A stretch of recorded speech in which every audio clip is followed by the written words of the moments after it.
Sejak awal tahun 2020, Bursa Efek Indonesia sudah memberlakukan sistem klasifikasi yang baru begitu ya, yang dikenal dengan nama IDX Industrial Classification, di mana di dalamnya ada sektor teknologi atau dikenal dengan nama IDX Tekno. Di dalamnya tentu ada saham-saham teknologi begitu ya, dan ini jadi sorotan di tahun 2021 ini. Gimana enggak? Karena kalau kita ngelihat ya, di saat sektor-sektor lain dari awal tahun 2020 itu anjlok, sektor IDX Tekno justru terbang gitu ya 200%. Nah, menarik ya untuk kita bahas di episode cuap-cuap cuan kali ini. Karena tentu pasti Sobat Cuan bertanya, apakah saham-saham ini memang didukung oleh kondisi fundamental yang kuat atau sedang hype aja nih ya karena diborong sama para pemodal besar. Akan kita bahas lengkapnya di episode cuap-cuap cuan kali ini. Nah, Sobat Cuan, untuk membahas seberapa seksi sih sebenarnya saham-saham teknologi ini dan emiten-emiten yang mana nih yang cukup bagus untuk dikoleksi atau dilirik oleh para Sobat Cuan. Seperti biasa, gue udah bareng Tri Putra, tim riset CNBC Indonesia. Halo Bro Putra. Halo Bro. Kabar sehat nih, masih sehat sampai sekarang ya? Baik-baik saja. Sehat dan cuan terus ya berarti ya, amin. Nah, ini kan kalau kita lihat terkait dengan saham-saham teknologi, Bro, ini lagi seksi banget nih Bro. Karena kalau kita lihat indeks secara keseluruhan untuk IDX Tekno itu ada yang udah naik hingga 212% begitu untuk yang berada di dalam indeks IDX Tekno itu. Nah, ini sebenarnya apa sih yang menjadi pemicunya gitu? Sebenarnya ini indeks sektoral teknologi ini menarik ya, karena ini baru dibikin. Sebenarnya anggotanya itu pertama sedikit dan tergolong saham-saham yang bukan big cap seperti, jadi bisa dikatakan saham-saham gorengan, lapis ketiga, lapis keempat seperti itu. Jadi seperti saham-saham lapis ketiga dan lapis keempat pada umumnya itu mudah digerakkan ya. Jadi ya memang ketika ini market makernya melihat, oh ini ada hype di teknologi dari luar negeri, atau ada hype sebentar lagi ada startup yang bakal datang melantai di bursa. Jadi kesempatan bagi mereka untuk menaikkan harga sahamnya seperti jadi, tapi sebenarnya tidak disertai dengan kinerja fundamental yang baik. Karena kita bisa lihat di market cap terbesar dari saham-saham teknologi juga datangnya dari lapis 3, lapis keempat itu. Bahkan ada beberapa yang emiten yang anak usaha grup Kresna. Kita tahu grup Kresna masih agak bermasalah ya dalam beberapa waktu terakhir itu, mulai dari sekuritas yang dibekukan, lalu ada asuransi juga bermasalah seperti itu. Jadi ya memang kenaikannya itu tidak disertai dengan fundamental yang oke. Nah, ini tapi kalau kita lihat dari sisi profil begitu ya, profil risiko dari saham-saham yang ada di dalam IDX Tekno ini. Nah, ini seberapa berisiko sih sebenarnya? Ya berarti sama seperti saham-saham lapis ketiga dan lapis keempat pada umumnya, ya resikonya cukup tinggi ya kalau misalnya ingin disimpan jangka panjang jika diinvestasikan. Kecuali jika hanya ingin trading saja seperti itu untuk jangka pendek, scalping itu menarik ya karena memang lagi dibikin liar seperti itu. Kalau nggak ada pasak indeksnya atau belum ada emiten dengan market cap gedenya gitu kan yang menjadi pasak, kondisi fundamental dari sektor teknologi sendiri apa nggak mendukung begitu? Ya sebenarnya kondisinya memang karena belum ada emiten raksasanya masih belum mendukung seperti itu. Jadi ini sepertinya bursa tuh hanya menyiapkan cangkangnya dulu saja ya. Cangkangnya ini indeks teknologi sebetulnya. Nah, setelah disiapkan indeks teknologi baru dipanggil ini emiten-emiten blue chip, emiten-emiten startup raksasa, unicorn raksasa, dekakon bahkan sudah siap masuk. Nah, jadi sudah disiapkan tempatnya dulu baru diisi nantinya oleh emiten-emiten raksasa yang akan siap melantai. Tapi untuk sekarang masih belum ada yang bisa gitu. Nah, lu bilang masih belum ada, ini kan denger-denger nih nanti mau ada GoTo nih yang sepertinya bisa meramaikan sektor teknologi. Kalau dia masuk itu bisa jadi pasak dong?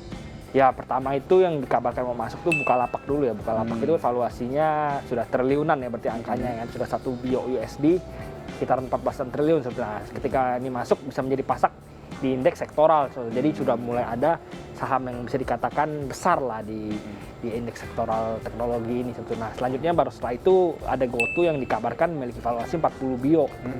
Nah, selanjutnya pasaknya tentu akan pindah ke GoTo ini sebetulnya. Nah, jadi dengan adanya siap melantainya ke depannya, siap-siap melantai unicorn dan dekakon ini, barulah sektor teknologi, indeks teknologi ini akan mulai menarik seperti itu ketika raksasa-raksasa ini sudah datang. Gitu. Kalau kita lihat dari sisi sahamnya dan minat Sobat Cuan begitu untuk mendapatkan cuan dari emiten-emiten teknologi. Nah, ini bagusan trading, apa bisa nggak sih sebenarnya buat invest jangka panjang gitu? Ya kalau misalnya kita lihat sekarang kondisinya nggak bisa untuk invest jangka panjang ya, karena memang masih tergolong belum berkualitas emiten-emitennya. Tapi nantinya ketika sudah datang Bukalapak, Traveloka, atau datang GoTo dan startup lain, nah itu baru mulai menarik untuk diinvestasikan seperti itu. Tapi untuk sekarang ya memang masih belum menarik kondisinya seperti itu. Kalau kita lihat emiten-emiten yang lu bilang diramaikan oleh grup Kresna ini dan kemudian ada Sobat Cuan yang melakukan trading gitu. Nah, gimana nih bagusnya strateginya? Apakah masih punya potensial upside nggak sih? Ya kalau mau bicara potensial upside, tentunya kita bisa melihat ya di antara grup Kresna ini yang naiknya belum terlalu tinggi dibandingkan dengan teman-temannya yang mana itu bisa dilirik. Tapi tentu saja sekali lagi harus menerapkan strategi cut loss dengan baik, karena kita tahu ini kenaikannya memang sudah tidak masuk akal seperti itu, dan sekali lagi valuasi sudah mahal. Jadi ketika ingin trading ya harus tetap berhati-hati. Berarti ini disclaimer on ya bagi Sobat Cuan ya, jangan asal ngelihat ada potensi cuan gitu langsung digarap sama Sobat Cuannya, nanti takutnya boncos gitu ya investasinya. Nah, kalau dari lu sendiri ini rekomendasi atau topik lu dari emiten-emiten IDX Tekno yang bagus buat trading deh, yang mana nih untuk para Sobat Cuan? Ya sebenarnya ini emiten grup Tekno masih di seputar saham Kresna ya, karena seputar saham Kresna seperti DMMX, MCAS, lalu Diva itu ya memang yang lagi digoreng ya, sebutannya digoreng ya itu saja gitu. Tapi ya sekali lagi harus diperhatikan karena sangat berbahaya masuk di saham yang sudah naik tinggi seperti itu dan tidak ada kualitas fundamental yang mendukung kenaikan tersebut. Ini pertanyaan, ada 2 pertanyaan terakhir ini bro. Kalau kita lihat nanti kan nanti kita kan bakal ada pasak ya, lu bilang ada Bukalapak, ada GoTo gitu yang akan jadi pasak. Di luar negeri ada Big Four-nya sendiri, perusahaan-perusahaan teknologi. Di China ada Big Five begitu, grupnya Alibaba dan lain sebagainya. Lu lihatnya nanti bakal seperti apa nih kondisi landscape saham-saham teknologi di Indonesia sendiri? Ya tentunya menarik ya untuk dilirik karena ini kabarnya benar-benar sudah santer banget bahwa Bukalapak nih akan IPO tahun ini, lalu next tahun depan atau akhir tahun ini dilanjutkan oleh GoTo seperti itu. Nah masalahnya ini emiten-emiten lain sepertinya masih kurang tertarik ya untuk melantai di Indonesia. Salah satu Traveloka disebutkan akan merger dengan SPAC di Amerika, listing di Nasdaq. Masih belum ada kabar bahwa dia akan melakukan double dual listing di Indonesia, tapi disebut-sebut nantinya akan setelah di Nasdaq dulu gitu. Kalau misalnya GoTo kan disebutkan akan di Indonesia dulu ya. Jadi ini kedepannya perlu dilihat lagi karena yang rumornya sudah santer terdengar baru 2, yaitu Bukalapak dan GoTo seperti itu. Jadi ini untuk startup yang lain itu memang masih belum pasti apakah benar akan siap. Tapi kalau misalnya udah pasti, udah pada IPO semua nantinya, ini bakal seseru di luar negeri nggak sih? Ya tentu saja akan menarik dilirik ya, karena kita tahu ini perusahaan-perusahaan startup ini rata-rata masih merugi. Sedangkan kalau di US itu seperti Amazon, Google itu sudah meraup untung gitu. Jadi ini yang menarik di Indonesia sendiri, lihat apakah nantinya bisa mengubah rugi bersih itu akhirnya menjadi laba gitu. Karena jika memang rugi-rugi mulu nggak bisa jadi laba ya sebenarnya merugikan bagi investor ya. Jadi ini yang perlu dilihat apakah memang benar ke depannya dengan GTV yang tumbuh tersebut bisa diubah menjadi laba, bisa diubah menjadi keuntungan bagi investor. Oke. Nah ini satu pertanyaan terakhir untuk Sobat Cuan. Tips nih untuk bertransaksi di emiten-emiten IDX Tekno buat para Sobat Cuan seperti apa nih bro? Tipsnya sebenarnya scalping aja ya, karena memang sekali lagi saya katakan masih belum ada yang layak investasi ya. Lebih baik scalping, saya beli ketika sudah naik jual, ketika turun terlalu dalam cut loss seperti itu ya. Yang penting dijaga, tidak boleh jangan sampai hold terlalu panjang lalu akhirnya ikut longsor seperti itu. Jadi harus terus berhati-hati.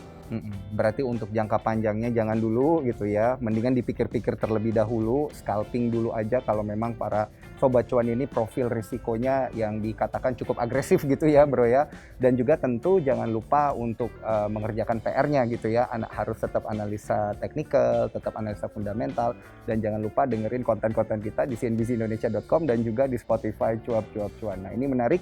Thank you banget Bro Putra udah banyak sharing nih ke gue dan juga ke para Sobat Cuan kita. Sampai jumpa lagi, sehat dan sukses selalu. Thank you bro. Nah Sobat Cuan, jangan lupa untuk pantau informasi seputar bisnis, ekonomi, dan juga saham di website CNBC Indonesia. Nantinya kalian bisa bertransaksi loh di website ini.